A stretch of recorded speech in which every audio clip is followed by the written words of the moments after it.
Daily cancellation, as you know, is like an onion, partly because it is acidic and obnoxious, but also because it has layers. Sometimes a person is initially canceled for one reason, but when we look closer, we see whole new reasons to cancel them. And that brings us to this viral video of a black man at a restaurant in Georgia accusing a white man of racism for telling him, the black man, to turn his phone down.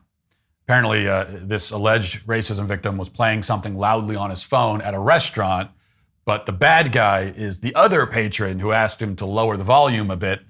Here it is, watch. Racism is still real in Georgia. I can't believe Bob tried me like that. What was it that you was asking me before you interrupted me with my dinner? Because I turned it all the way down for you.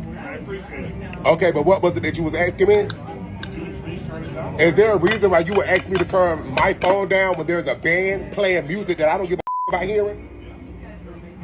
Do you think it's appropriate for you to ask me, a 33-year-old, a black man, to turn his phone down? That's a fact. You should know. You shouldn't say a thing to me. That's a fact. My hand shouldn't be shaking while I'm eating my chicken. Now, so many questions immediately present themselves, but the first and most important one is why this man is using his knife upside down. He's holding it by the blade and moving the food around on his plate with the handle. That's reason enough to kick him out of the restaurant and ban him from ever eating food in public ever again. I'm also wondering what other basic motor skills, is he yet to master? Does he brush his teeth by jabbing himself in the eye with the toothbrush? Does he put on his pants by, eating them? How do you get to the age of 33 without ever learning how to use eating utensils? I was going to ask if he knows how to tie his shoes, but I think we can assume that they're probably Velcro. But let's not get hung up on these details. As I said, this is a cancellation onion, and we have only seen the first layer. The next layer is the most obvious one. Here is yet another person who has been conditioned to view everything through the lens of victimhood. And in this guy's mind, the only reason why anyone would ask him to turn his phone down is because they're racist. This kind of conditioning for many people in modern society has become as deeply ingrained and in many ways has supplanted, I think, what psychologists have called agency detection. Okay, and I'm going to take a little detour here, so stay with me. But agency detection is supposed to be an instinct or inclination developed in all sentient beings, including humans, to assume that there is conscious agency behind things that we observe around us, even when there isn't one. So, for example, classic example, when you hear the floorboards creaking at night, if you're sleeping in an old house or something, and you assume that there's an axe murderer out in the hallway about to kill you. That is agency detection. There's no axe murderer, unless there actually is an axe murderer. I mean, there could be. But if there isn't, you invented this story of a conscious and usually nefarious agent who's caused an event to happen that was really just the house, settling and making sounds, the kind of sounds that houses make. Some psychologists have extended this idea out, and they've come up with a theory called hyperactive agency detection, which is when someone is constantly and falsely attributing agency where there isn't any at all. As you might expect, this theory has been used erroneously and absurdly to explain away the development of religion. In fact, that's why they came up with this, as a way of explaining the quote-unquote evolution of religion. Anyway, here's my point. I would like to borrow from this concept and coin a new term: hyperactive racism detection. A person with this mental affliction is prone to detect racism in every negative experience. He hears the floorboards creaking at night and assumes it's not only an axe murderer, but a racist axe murderer. And if you tell him that there is no axe murderer, that it's just the house settling, then he'll insist that the house is racist. Every bad thing is racist. No other explanation is even entertained. The only thing that isn't racist in the mind of the person suffering from HRD is the person himself. Everyone else's actions can be explained by racism, but never his own. And this is in spite of the fact that he is almost always the most racist person in the room, and very often the only racist person in the room. The person with hyperactive racism detection can detect racism everywhere, except in the places where it actually is, like in his own heart, for example. With everything going on in the world, sometimes you just need a break from it all. Choose to strengthen your faith despite this broken world through prayer, meditation, and fasting today. Hallow helps me maintain a daily prayer routine, and it gives me a break from the craziness around me. You can download the app for free at hallow.com/Matt Walsh. You can set prayer reminders. You can track your progress along the way.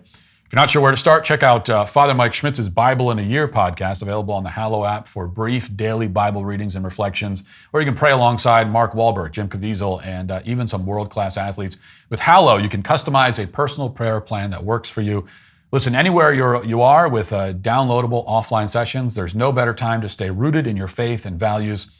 Get an exclusive 3-month free trial at hallow.com/Matt Walsh. That's hallow.com/Matt Walsh today. In an alternate universe, there would be psychologists writing papers about hyperactive racism detection, probably prescribing drugs to fix it. Now, I'm not really in favor of the medicalization of every human character flaw, so I wouldn't actually want that to happen, but it is an interesting thought anyway. But there's another layer underneath this one. This man is canceled because of how he holds his eating utensils, and he's canceled because he's obsessed with finding racism everywhere.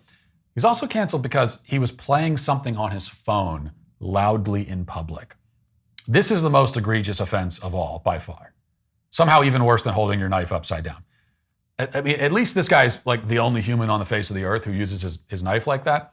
But he's certainly not even close to the only person who uses his phone like that. This has become an epidemic, okay? I see this everywhere. Everywhere I go, there are people on speakerphone, FaceTime. I was just at the airport the other day, and there was someone standing next to me on FaceTime, having a conversation with some person. We could all hear it. People are listening to music, they're playing videos, all out in the open for everyone to hear. So I want to make this very clear. Okay, this is the rule. I should never have to hear any sound that your phone makes. I never want to hear any sound that it makes. It's actually, I have this rule for phones and for dogs. Those two things, I never want to hear, you can have it, that's fine. I don't want to hear any sounds from it, ever. There is zero tolerance for any sounds being emitted from your dog or a phone if I'm anywhere in earshot. I don't want to hear the conversations you're having on your phone. I don't want to hear the crappy music you're listening to on your phone. I don't want to hear the videos you're watching on your phone, unless you're watching one of my videos, in which case exceptions can be made. God made earbuds for a reason. And if you don't have earbuds, that's your problem. Use subtitles. I don't know. I don't care. Just as long as I never have to hear any sounds emitting from that little box you carry around in your pocket. Or better yet, if you're sitting at a restaurant and you're alone. Nothing wrong with that, by the way. I'm a big proponent of, eating alone at a restaurant can be very therapeutic.